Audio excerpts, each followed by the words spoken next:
Gloire à Dieu. Amen. Je ne vous cache pas que c'est avec une grande joie de revoir quelques têtes que je connais et d'autres que je ne connais pas, mais surtout d'être ici parmi vous et d'être dans ma famille spirituelle. Alléluia. Parce que quand nous sommes réunis, vous savez que nous soyons de Farc-Saint-Hilaire pour ma part, de Saint-Jean-d'Illac, d'Ambarès, de Isan, on va dire à Saint-Loubès aujourd'hui, mais quand on est réunis et qu'on est chrétien et chrétienne, on est bien dans la famille de Dieu. Amen. Je suis heureux d'être là, vraiment je suis heureux, je suis content, merci à Joachim de m'avoir téléphoné, de m'avoir laissé la place, que Dieu puisse bénir encore un autre frère et tous ceux qui vous dirigent, vos dirigeants. Je suis venu avec un message de Dieu. Je me suis couché un peu tard. C'est pas pour dire, mais on le fait tous, hein, de toute façon, en tant que serviteur. Ce matin, j'ai envoyé des messages à des copains un peu de bonne heure, à 7 h, mais j'étais réveillé depuis 5h15 du matin. Alors vous faites les marchés pour une partie. Vous avez l'habitude, mais pas moi. Hein. Habituellement, je me lève à 9 h.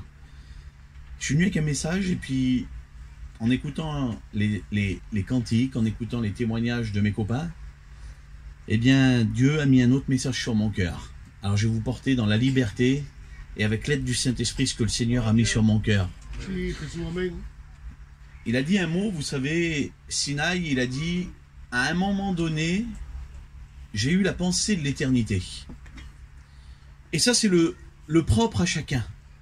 C'est-à-dire que tout homme sur la terre, toute femme, tout être humain, un jour ou l'autre, la Bible dit, de toute façon, dans Ecclésiaste chapitre 3, verset 11, il dit que Dieu a mis dans le cœur de l'homme la pensée de l'éternité. Un jour ou l'autre, on se pose une question, on se dit, qu'est-ce qui va m'arriver? Qu'est-ce que je vais faire? Si Christ revient chercher son Église, ce qui ne va pas tarder, ou si mes yeux vont se fermer sur cette terre, qu'est-ce qui m'arrive demain? Et puis maintenant, comme ils ont dit, hein, mes frères, et puis vous le savez très bien, on est évangélisé de toutes parts, c'est-à-dire que la bonne nouvelle, c'est ça l'évangile, la parole de Dieu est annoncée, et on la connaît. Même si on n'est pas chrétien, on la connaît. On sait, on connaît. Et je voudrais vous mettre devant la réalité de l'évangile ce soir. Je ne vais pas vous prêcher un évangile de prospérité et vous dire que, regardez, ça y est, le déconfinement, ça y est, les bars réouvrent, quelle beauté. Ça y est, on va pouvoir aller manger au restaurant, quelle beauté. Mais demain, ça recommencera. Pourquoi? Parce que la Bible dit que la terre est faite pour être roulée comme un manteau et jetée dans les temps de feu, et que rien ne subsistera, sauf la parole qui, elle, subsiste. Il dit 3 choses demeurent. 3 choses demeurent. La foi, l'espérance, l'amour. Mais la plus grande, c'est l'amour. C'est Jésus-Christ. Il est l'amour. Dieu nous dit, Dieu est amour. Et puis, je voudrais vous prêcher eh bien l'amour de Jésus ce soir. Le moyen de salut, c'est ni plus ni moins que ce qui a été dit, que ce qui a été chanté, ce que Joachim a dit, et ce que vous connaissez. Quoi d'autre vous dire? Jésus et la croix. On parlait de ça avec mes copains dans la voiture, ils disaient c'est dur la croix de la prêcher, c'est dur, c'est vraiment compliqué parce qu'on ne sait pas comment l'aborder. Mais moi je voudrais vous dire que beaucoup de personnes, au jour d'aujourd'hui, beaucoup de personnes s'attachent à une planche de salut, à un moyen de salut, mais parfois ils se trompent. Parfois ils se trompent. Il y avait une histoire réelle, un fait réel nous dit qu'un jour un président des États-Unis est parti pour faire son service militaire. Et lui, il a intégré la marine. Donc, il est monté sur un bateau. Et pour ceux qui sont déjà allés, souvent de fois, il y a des exercices, que ce soit l'armée de terre, l'armée de l'air ou la marine. Il y a des exercices qui se font pour que les hommes soient prêts à faire les gestes qu'il faut pour se sauver. Et là, la sonnette retentit et c'est un exercice où tout le monde doit partir sur le pont avec son gilet de sauvetage, car le seul moyen de salut sur un bateau, c'est quoi? Ben, c'est le gilet de sauvetage. Si le bateau coule, à part le gilet de sauvetage qu'on a sur nous, laissez-moi vous dire que quand le bateau commence à partir en profondeur, je vous parle pas de Titanic, hein, peut-être vous avez vu le film, mais quand on est à côté, on reste pas sur l'eau. Avec la force du bateau, comment il est englouti, on part sous l'eau et on se noie. Seul moyen de salut, le gilet de sauvetage. Et l'histoire nous dit que ce président se lève de son lit, court sur le pont, son gilet de sauvetage à la main. Il était sûr du moyen de salut. Et puis arrivé sur le pont, il commence à trébucher. Et le gilet de sauvetage tombe par-dessus bord. Et il voit le gilet de sauvetage qui doit logiquement flotter, être englouti par les eaux. Il coule.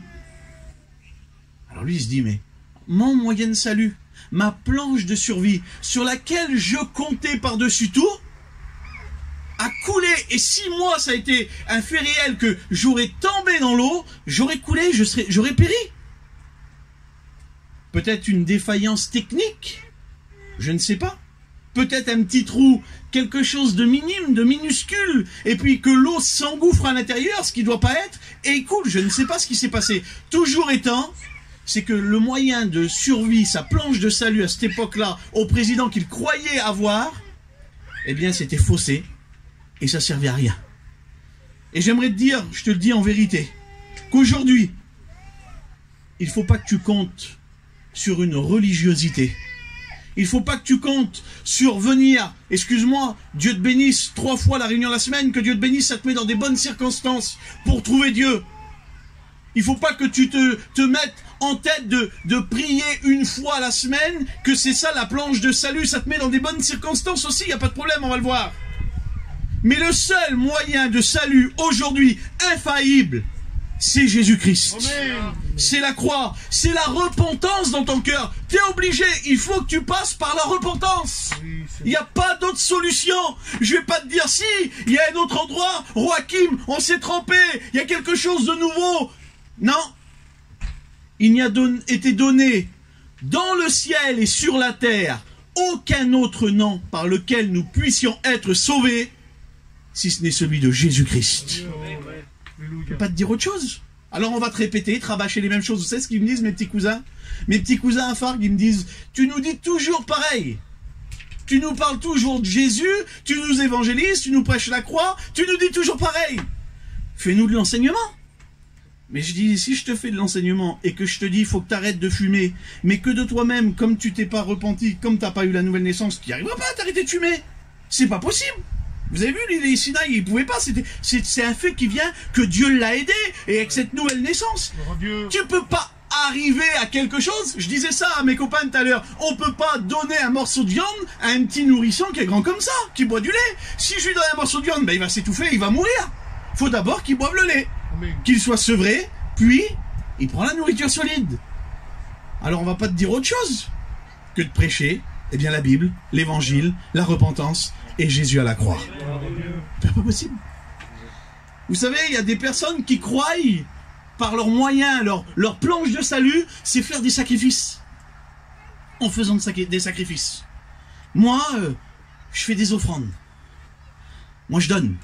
Vous avez vu, il y a des belles églises. Hein. Je ne parle pas de mes frères d'Ambarès, mes frères de Saint-Jean-d'Illac. Je fais partie de toutes les églises. Hein. Je suis serviteur de Dieu. Et il y a des gens comme ça qui croient, ayant donné, ah ben moi, j'ai payé les pierres.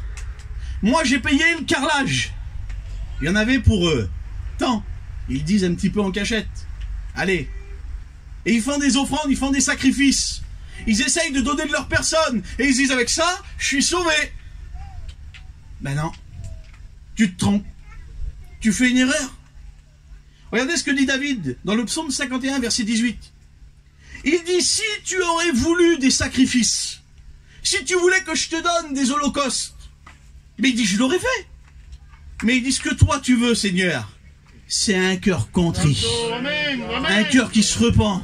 Un cœur qui demande pardon. Un cœur qui est déchiré, qui est arraché, parce qu'il sait qu'il a commis le péché et qu'il a besoin de se repentir. C'est ce que Dieu veut. Qu'importe tes sacrifices. Donne-en des sous, fais des sacrifices. Que Dieu te bénisse, c'est bien, merci Seigneur. Mais avant ça, passe par Jésus. Passe par la croix.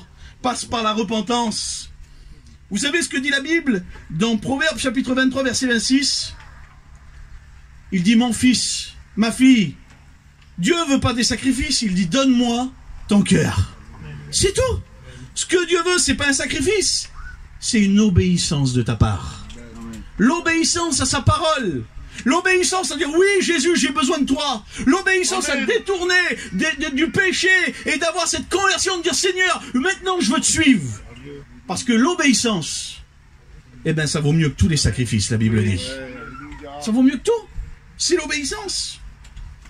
Il y en a qui croient aussi se procurer une planche de salut par les bonnes œuvres. Oh Seigneur, je fais des bonnes œuvres, moi. Des BA. Une religion, ils disent, j'ai fait une BA. Je vois un petit malheureux, des fois, vous avez vu, dans Bordeaux, on roule. Vous allez au marché à Saint-Michel, en ce moment, je travaille juste à côté, rue Maubec. Je viendrai vous voir. Mais quand on est là-bas, vous avez vu, il y a des petits malheureux un petit peu partout, c'est vrai, ça fait mal au cœur. Alors, on ne peut pas donner à tout le monde, mais des fois, ma femme m'a dit, donne-y une petite pièce. Ah, j'ai fait ma BA, j'ai donné 2 €. Alors, c'est ça qui va me faire être sauvé. J'ai fait ma BA. C'est vrai qu'il y a des gens non chrétiens qui sont plus gentils que certains chrétiens. C'est la vérité, il n'y a pas de problème.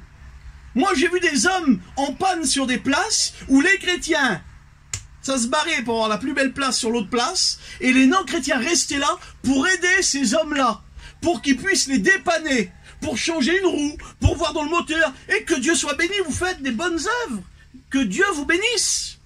Mais c'est ça qui va t'amener au salut. C'est ça qui va t'amener au ciel. C'est les béats, c'est les bonnes œuvres. Il y avait un homme dans la Bible. Les bonnes œuvres, c'est, j'ai marqué ça, ensemble d'actions charitables. On est charitable. Oh, œuvres caricatives, sensibles. Beaucoup d'hommes ont fait des œuvres caricatives. Et il y a un homme dans la Bible, c'est dans Acte 10. Cet homme-là, c'est Corneille. Corneille, lui, c'est pas un juif. Lui, il n'est pas de religion juive. Corneille, c'est un homme d'une ville. Et il dit dans la parole de Dieu, on va le lire, Acte 10, Corneille, centenier dans la cohorte dites italienne, donc c'était un Romain. Cet homme était pieux et craignait Dieu. Ah, il est quand même pieux. Il craint Dieu, il n'y a pas de problème. Avec toute sa maison, il faisait beaucoup d'aumônes au peuple. Il priait continuellement. Seigneur. Il fait de l'aumône, lui. Il fait des bonnes œuvres. Il prie. Mais ça devrait suffire, alors. Et regardez ce que dit la Bible. Il dit, vers la 9e heure, il vit clairement une vision, un ange de Dieu qui entra chez lui et qui lui dit, Corneille. Les regards fixés sur lui, il saisit d'effroi et répondit, qu'est-ce que Seigneur? Et l'ange lui dit, tes prières et tes aumônes, voyez, ça met dans des bonnes conditions, hein. Prier, ça met dans la condition favorable pour trouver Dieu. Parce que la prière, c'est bon. Il faut prier. J'ai vu que vous priez beaucoup et que Dieu vous bénisse. Je vais les tuer à Saint-Jean-d'Iac. Je vais les faire prier, tu vas voir. Tes prières et tes aumônes sont montées devant Dieu. Il s'en est souvenu. Mais on voit maintenant à Joppé un homme qui doit venir chez toi et qui doit te dire quelque chose par lequel tu seras sauvé, toi et ta maison. Donc, ça suffit pas. Les aumônes, les bonnes œuvres, ça suffit pas. Non, il faut quelque chose. Il va faire chercher Pierre, lui. Pierre, il vient chez Corneille. Et qu'est-ce qu'il lui dit, Pierre? Qu'est-ce qu'il annonce, Pierre, à Corneille? Eh bien, il lui annonce Jésus à la croix du Calvaire. Ce qu'on vous annonce. Jésus crucifié. Jésus mort. Et le 3e jour, Jésus ressuscité pour le sauver. Voilà ce que Pierre annonce à Corneille. Il lui suffisait pas de prier, ça le mettait en bonne condition parce que Dieu s'en est souvenu. Et Dieu se souvient de toi. Et Dieu te voit. Mais il te manque quelque chose pour ton salut. C'est que tu acceptes cette parole. Il suffit pas que de l'écouter. Hein. On a beaucoup parlé, vous avez vu, de Marthe et de Marie ce soir. J'ai écouté beaucoup Marthe et Marie. Marthe, elle entend parler. Elle entend. Entendre, c'est bien. Jésus lui parle à chaque fois, à Marthe. Mais des fois, on entend d'une oreille et ça ressort par l'autre. Mais Marie, elle, c'est différent. Elle n'entend pas. Elle écoute. C'est avec attention. Rien laissant tomber à terre. Et d'un seul coup, Marthe vient vers Marie, elle dit, le maître est ici. Et il te demande. Elle n'attend pas 2 minutes, elle, Marie. Elle court vers Jésus. Elle avance vers Jésus. Elle va à sa rencontre. Il ne te suffit pas d'écouter. Il faut que tu entendes avec ton cœur et que tu mettes en pratique. Il faut que tu le gardes ici. Parce que les choses de Dieu, les affaires de Dieu, ça ne se passe pas là. Ça se passe ici. Dans un cœur. Le siège des sentiments. Alors, il a fallu que ce Corneille aille faire chercher Pierre. Et la Bible dit quelque chose. La foi vient de ce que l'on entend. Et c'est vrai, la foi vient de ce que l'on entend. Et ce que l'on entend vient de quoi? Eh bien, ça vient de ça. De la parole de Dieu. il faut que tu écoutes la parole de Dieu. Il faut que tu écoutes, que tu mettes en pratique, que tu sois attentif à la parole de Dieu. Je te l'ai dit, le moyen de salut, les aumônes, ça sert à rien, les dons, les sacrifices, ça sert à rien. Alors il y en a qui font quelque chose d'autre. Il y en a qui croient, qui font des dons. Action de donner. C'est encore différent ça. Des dons. Je vais faire des dons. Je vais donner ce que j'ai.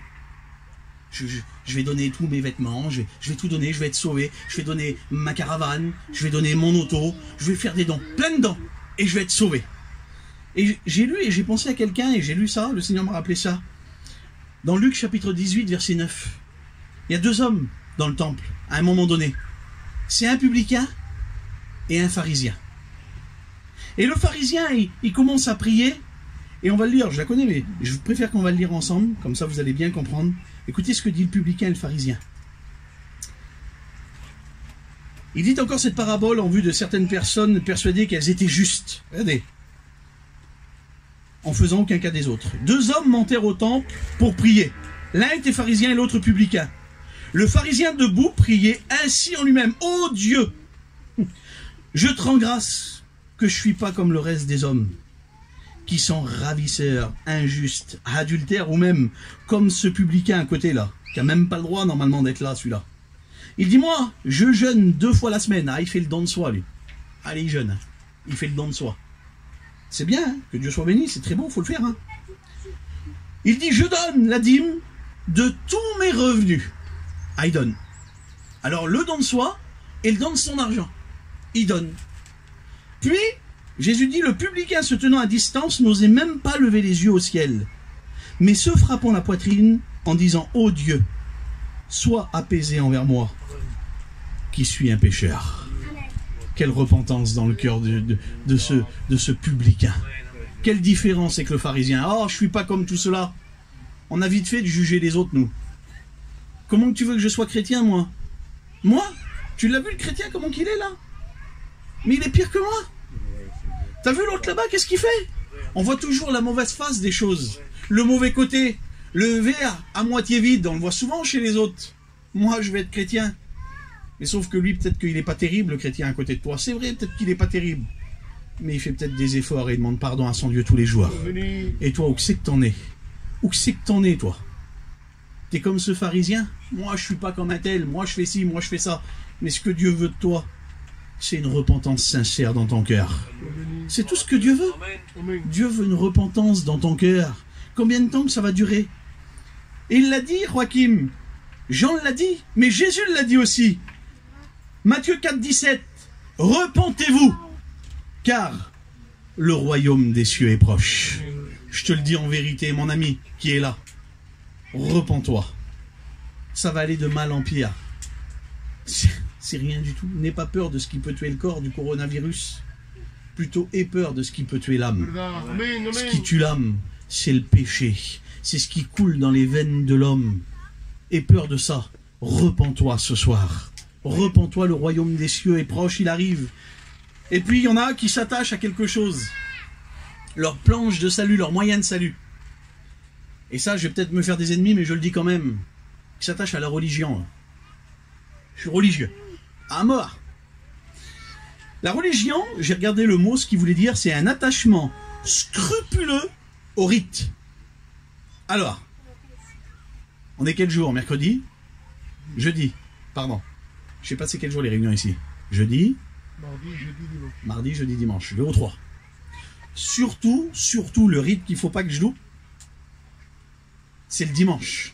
Maman, celui-là, si je le loupe, je peux louper les 2 autres, mais surtout pas le dimanche. Les chrétiens religieux, excusez-moi, je le dis pas pour ici, hein, parce que chez nous, on en a chez nous à Fab comme ça.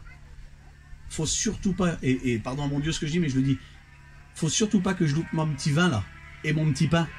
Moi, celui qui ne prend pas n'a pas la vie, mais mon frère, ma soeur, c'est un symbole. C'est en souvenir de Jésus, de ce qu'il a souffert pour toi. T'es quoi, t'es un religieux alors? T'es une religieuse? Maman, faut pas que je loupe ce jour-là. Toute la semaine, je peux les louper, quelques réunions. Oh, mardi, il fait chaud. Jeudi, il fait chaud ou il pleut, j'y vais pas. Dimanche, il peut pleuvoir, il peut y avoir de la neige. Maman, faut pas que je loupe. Hein. Mon petit bout de pain et mon verre de vin. C'est terrible, hein, les religiosités. Être attaché au rite. Mais ce que Dieu veut pour toi, c'est pas que tu sois un religieux. Ce que Dieu veut pour toi, c'est que tu aies la nouvelle naissance. Que tu sois une personne vraie, sincère, des adorateurs en esprit et en vérité. Voilà ce que Dieu veut. C'est ce que Dieu veut. Il le dit à Nicodème, Jean chapitre 3, verset 1. Il dit, si un homme ne naît de nouveau, il ne peut voir le royaume des cieux. C'est pas possible. Il n'y a pas d'autre moyen, je te le redis à toi qui es là. Laisse tomber la religiosité, laisse tomber les religions, laisse tomber les rites, laisse tomber les dons de soi, laisse tomber tout ça. Tourne-toi vers Jésus. Il n'y a que Jésus qui peut te sauver. Que Jésus. Jean 1er 13. Il dit que tous ceux qui l'ont reçu, c'est la lumière, c'est Jésus. À ceux qui croient en son nom, elle a donné le pouvoir de devenir enfants de Dieu. Amen. Il dit, lesquels sont nés non du sang, ni de la volonté de la chair, c'est pas la naissance charnelle, ni de la volonté de l'homme, mais de Dieu. Amen. La volonté de Dieu pour toi. Il l'a dit aussi, Joachim, c'était merveilleux. C'est que tu sois sauvé parce que Dieu a créé l'homme pour le cultiver dans le jardin d'Éden. Il n'a pas créé l'homme pour qu'il soit perdu. Il voulait le mettre là, le placer, Adam, Ève, et il voulait le cultiver. Le cultivateur, qu'est-ce qu'il fait? Eh bien, il tourne la terre, il met de l'engrais, à seule fin que la plante, elle croisse, elle grandisse, elle grandisse. Et lui, son but au cultivateur, eh bien, c'est pas que la plante meure, mais c'est que la plante vive. Et il veut que tu vives pour l'éternité. Il veut que tu vives. Quand tu ne comprends pas ça, ce que tu comprends pas, c'est que au jour d'aujourd'hui, à cause du péché, à cause de la désobéissance de l'humanité, la plante, elle a été coupée. Et une fleur qui est coupée, moi je ramène de temps en temps à ma femme. Vous allez vous faire tuer les maris. Je ramène des beaux bouquets de fleurs terribles, je pourrais vous le dire. Je suis un peu fleuriste. Je tombe mort après les fleurs. Et des fois, j'y mets des poèmes dedans. Je vous détends un peu. Mais un bouquet de fleurs. La fleur, elle est coupée. Mais elle ne sait pas, elle. Elle n'est pas au courant encore, la fleur. Mais elle est morte. Elle ne sait pas qu'elle est morte. Elle a encore de l'éclat. Elle va durer 2 jours, 3 jours. On va la faire durer parce que vous avez vu, ils nous donnent des petites pochettes de produits, on les met dedans. Ma femme apprend à couper, clac, clac, clac, les tiges un petit peu en travers. Quand ils sont presque à mourir, un même petit peu d'eau de javel, allez, encore une journée de plus. Mais au bout de 5-6 jours, la plante, elle est coupée et elle est morte. Et elle n'est pas au courant, la fleur, qu'elle est coupée et qu'elle est morte. Tu n'es peut-être pas encore au courant, toi. Mais tu as été séparé par le péché de l'humanité, de Jésus et de Dieu. Mais ce que Dieu veut faire, il dit que de l'olivier franc, ça ne donne pas de fruit, un olivier sauvage. Il prend et il greffe un morceau d'olivier. Il veut te greffer sur l'olivier franc pour que tu portes du fruit et que tu aies la vie. C'est ce que Dieu veut pour toi. Il ne veut pas que tu meurs. Toi, tu n'as peut-être pas encore compris. Tu es peut-être aveuglé, on a écouté les prières. Mais Dieu se souvient de toi. Peut-être que toi, tu te dis dans ton cœur, non, on ne se rappelle plus de moi. Et j'ai pensé à ça, Ésaïe 49, verset 15. Et on va le lire ensemble. Écoute bien. Quelle beauté que ça m'a plu, ça, quand je l'ai lu tout à l'heure. Ésaïe 49, 15, il dit, une femme, je vous prie de m'excuser, mais comprenez bien les mamans, vous allez comprendre, les papas ne vont comprendre peut-être pas, mais les mamans vont bien comprendre. Une femme oublie-t-elle l'enfant qu'elle allait? Tu vas oublier ton petit bébé que t'allaites, toi? Ton nourrisson? Il dit, n'a-t-elle pas pitié du fruit de ses entrailles? Quand il a faim, ton petit bébé, toi, quand il est nourrissant, quand tu l'avais là, toute la pitié, tout l'amour que tu avais pour lui, tout de suite, tu le prends et tu le nourris. Il dit, quand bien même elle l'oublierait, il dit, moi, je ne t'oublie point. Mais pour quelle raison qu'il ne t'oublie pas à Dieu? Pourquoi Jésus ne t'oublie pas? C'est écrit juste plus bas. Il dit, voici, Ésaïe 49, regardez la prophétie. Voici, je t'ai gravé sur mes mains les clous de Jésus. Jésus à la croix du calvaire. Dieu se souvient de toi. Dieu ne t'oublie pas. Je te le demande, n'oublie pas Jésus. N'oublie pas Dieu. Tourne-toi vers Jésus ce soir. Le seul moyen de salut, c'est que tu viennes à la croix du calvaire. Que tu te repentes, que tu demandes pardon et que tu acceptes le sang de Jésus pour te purifier de tous tes péchés. Vous l'avez compris, le Seigneur? On va prier l'Éternel si vous voulez bien. Je ne vais pas aller plus loin. Ça ne sert à rien.